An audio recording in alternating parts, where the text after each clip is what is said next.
வணக்கங்க. இந்த வீடியோவில் உங்கள் குழந்தைய ஒரு ஸ்மார்ட்டான குழந்தையா எப்படி வளர்க்குறது அப்படிங்கிறத பார்த்துடலாங்க. ஸ்மார்ட் அப்படிங்கிறது வெறும் புத்திசாலி குழந்தை மட்டும் இல்லைங்க. அந்த குழந்தை அறிவிலும் அதே போல் மன ஆளுமையிலும் பக்குவப்பட்ட குழந்தையா, ஒரு பேலன்ஸான குழந்தையா இருக்கணும்னு சொன்னால் சின்ன வயதுலேருந்து நீங்கள் என்ன செய்யணும்? 1 வயதுலேருந்து 6 வயது அல்லது 7 வயது அப்படிங்கிறது ரொம்ப முக்கியமான ஒரு பருவங்க. அந்த குழந்தை புத்திசாலியாக மாறுதா, நல்ல குணம் கொண்டதாக இருக்குதா, நல்ல நல்ல திறமைகளை கற்றுக்குதா, இது எல்லாத்துக்கும் அடிப்படையான ஒரு வயதுங்க இந்த வயது. பல பெற்றோருக்கு குழந்தைகள் பிறந்த உடனே அந்த குழந்தைய டாக்டர் ஆக்கணும், இன்ஜினியர் ஆக்கணும், நாசா விஞ்ஞானி ஆக்கணும் அப்படிலாம் சொல்லி பல கனவுகள் இருக்குதுங்க. ஆனால் குழந்தைகள் பிறக்கும் போதே டாக்டராகவோ அல்லது விஞ்ஞானியாகவோ பிறக்கிறதுல அந்த குழந்தைகளை உருவாக்க வேண்டிய கடமை ஒரு பெற்றோருக்கு இருக்குது. ஆக உங்கள் குழந்தைகள் ஸ்மார்ட் ஆகணும்னு நீங்கள் விரும்புனீங்கன்னு சொன்னால் முதல்ல பெற்றோர் நீங்கள் ஸ்மார்ட் ஆகணுங்க. ஆக கடைசி வரை இந்த வீடியோவை ஸ்கிப் பண்ணாமல் பாருங்கள். முதல்ல குழந்தைகிட்ட பேசுறதுங்க. இது குழந்தைகிட்ட நம்ம பேசுறது மட்டும் இல்லை, குழந்தை சொல்கிறத நம்ம கவனிக்கிறது, அந்த குழந்தை கேட்குற கேள்விகளுக்கு நம்ம சரியான பதிலை திரும்ப கொடுக்கறது, இந்த மாதிரிப்பட்ட அந்த உரையாடுற நேரம் தான் ஒரு குழந்தையுடைய மூளையினுடைய 70% வளர்ச்சிக்கு உதவுன்னு சொல்கிறாங்கங்க. பேசும்போது அந்த குழந்தை நிறைய வார்த்தைகளை கற்றுக்குது, நிறைய தெளிவுகளை கற்றுக்குது, நிறைய கேள்விகளுக்கான விடைகளை கற்றுக்குது. ஆக சின்ன வயதுலேருந்தே அந்த குழந்தைகள் கேட்குற ஒவ்வொரு கேள்விக்கும் பக்குவமாக பதில் சொல்கிற பெற்றோரை நம்ம இருக்கணுங்க. ஆனால் பெரும்பாலும் பெற்றோர் சொல்கிற வார்த்தை என்ன, வாயை மூடுற, எப்போ தொண நீ பேசிக்கிட்டு இருக்காத, எப்போ பாரு ஏதாவது கேள்விகளை கேட்டுக்கிட்டு இருக்கிறது, டிஸ்டர்ப் பண்ணாதடா, பேசாமல் அந்த மொபைலை பார், இந்த மாதிரி சொல்லி அந்த குழந்தைகளை நம்ம பேச அனுமதிக்கிறதே இல்லைங்க.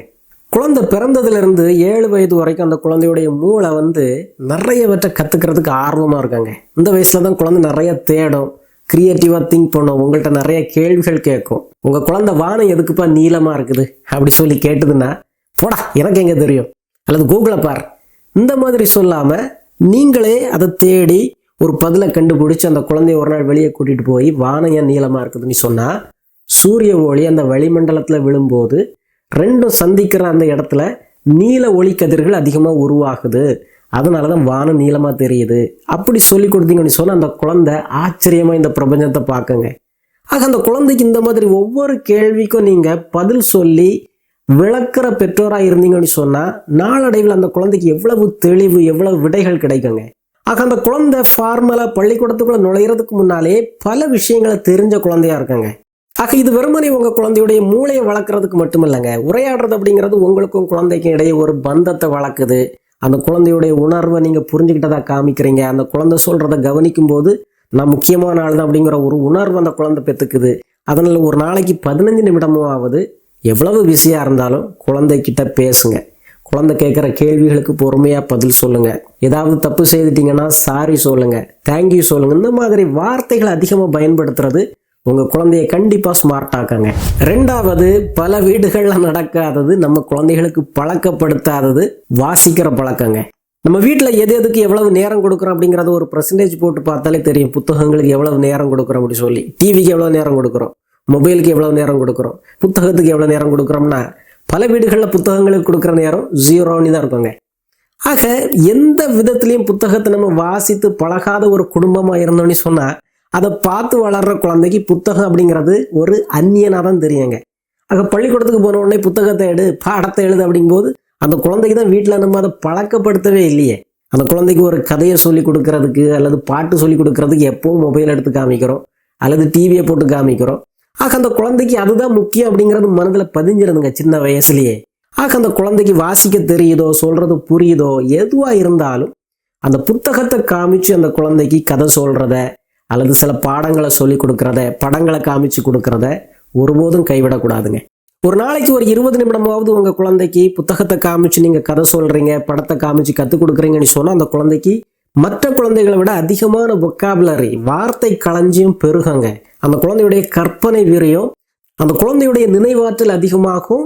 ஆட்டோமேட்டிக்காகவே அந்த குழந்தையுடைய இன்டெலிஜென்ஸ், அந்த ஐக்யூ ரொம்ப ஸ்ட்ராங்காக டெவலப் ஆகிடுங்க. ஆக குழந்தைகளுக்கு சின்ன வயதுல இந்த வாசிக்கிற ஆர்வத்தை நீங்கள் பழக்கணும்னு சொன்னால் கண்டிப்பாக பெட் டைம் ஸ்டோரிஸை ஒரு ரெகுலரான ஒரு ஹேபிட் ஆக்கணுங்க. தூங்குறதுக்கு முன்னால் அந்த குழந்தைகிட்ட ஒரு புத்தகத்தை எடுத்து வாசித்து காமிக்கலாம். அந்த குழந்தைக்கு தனியாக வாசிக்கிறதுக்கு முடிகிற வரைக்கும் நீங்கள் இணைந்து அந்த குழந்தைக்கு உதவி செய்யலாங்க. வாசிக்கிறதுக்கு, அதை புரிஞ்சுக்கிறதுக்கு பக்கத்தில் உட்கார்ந்து சொல்லி கொடுக்கும்போது கண்டிப்பாக அந்த குழந்தைக்கு தான் வாசிக்கிறதுக்கு விருப்பம் இல்லைனாலும் அம்மா எனக்கு உதவி செய்வாங்க அப்படிங்கிற ஒரு ஆர்வத்தில் கண்டிப்பாக வாசிக்கிறதுக்கு சின்ன வயதிலே பழகிடும்.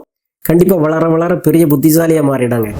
மூணாவது, உங்கள் குழந்தை உண்மையிலே ஸ்மார்ட்டாக வளரணும்னு சொன்னால் ஸ்மார்ட் ஃபோன் அந்த குழந்தை கையிலேருந்து எடுக்கணுங்க. டிவி நேரத்தை ரொம்ப குறைக்கணுங்க. நீங்கள் சொல்லலாம், மொபைலில் டிவியில் அந்த குழந்தை நல்ல நல்ல பாட்டுகளை பார்க்குறான், நிறைய பாடங்களெல்லாம் கற்றுக்கிறான் அப்படி சொல்லி.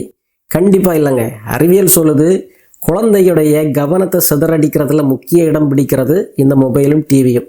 ஆக சின்ன வயதிலே அந்த குழந்தை பல கவனச்சிதறலுக்கு ஆளாயிடுச்சுன்னு சொன்னால் வளர வளர கண்டிப்பாக கவனத்தை குவிச்சு ஒரு புத்தகத்தை எடுத்து உட்காந்து படிச்சுக்காதுங்க.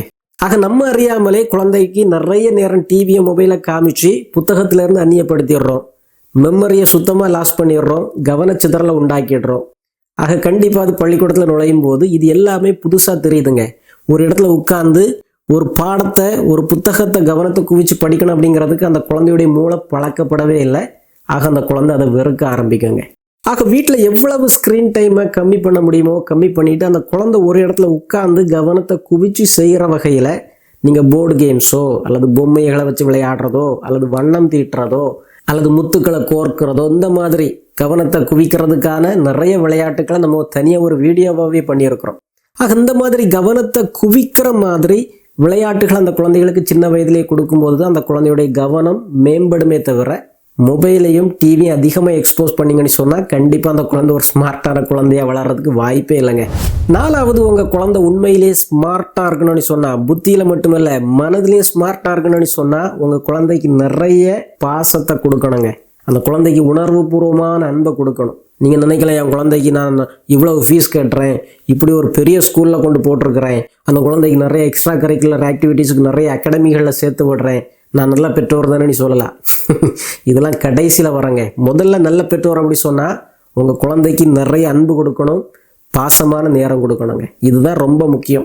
ஆக அந்த குழந்தைக்கு நீங்கள் எவ்வளவு அதிகமாக அன்பு கொடுக்க முடியுமோ, சப்போர்ட் கொடுக்க முடியுமோ அதை செய்யணும். குறிப்பாக அந்த குழந்தை கவலையில் இருக்கும்போது, ஏதாவது பிரச்சனையில் உங்கள்கிட்ட வரும்போது, என்ன வேலையாக இருந்தாலும் அதை விட்டுக்கிட்டு அந்த குழந்தைக்கு கவனமாக செவி கொடுக்கணுங்க.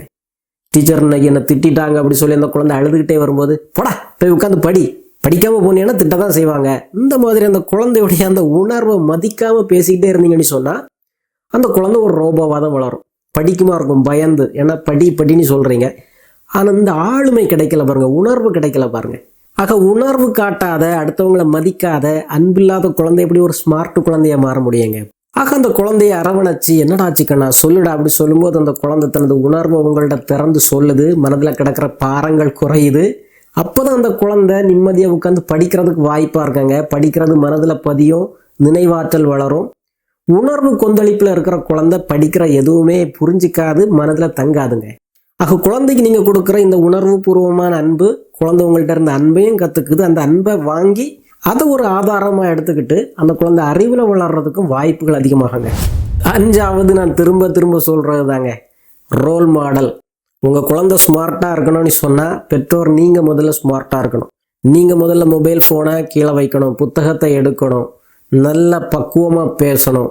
குழந்தைகள் 80% குணங்களை பெற்றோர்கிட்ட இருந்து அப்படியே கற்றுக்குறாங்கங்க, அதை அப்படியே பிரதிபலிக்கிறாங்க. ஆக உங்கள் குழந்தை என்னென்ன செயல்களில் என்னென்ன துறையில் ஸ்மார்ட்டாக இருக்கணுமோ அதை நீங்கள் முதல்ல கற்றுக்கிட்டு அந்த குழந்தைக்கு முன்னால் அதை சொல்லி கொடுக்கும்போது, நடந்துக்கும்போது அந்த குழந்தை கண்டிப்பாக அதை பார்த்து ஸ்மார்ட்டாக மாறிடுங்க. ஆக பெற்றோர் நீங்கள் சிந்திச்சு பார்க்கணுங்க, என் குழந்தை பார்க்க நான் மொபைல் ஃபோனை கீழே வச்சுக்கிட்டு புத்தகங்களை எடுத்து வாசிக்கிறேன்னா, மற்றவங்கள்ட்ட கோபப்படாமல் அமைதியாக பொறுமையாக பேசுகிறேனா, பெரியவங்களுக்கு மதிப்பு கொடுக்குறேனா, வீட்டை சுத்தமாக வைக்கிறேனா. ஆக இதை பார்த்து வளர்கிற குழந்தை கண்டிப்பாக ஸ்மார்ட்டான குழந்தையாக தாங்க இருக்கும்.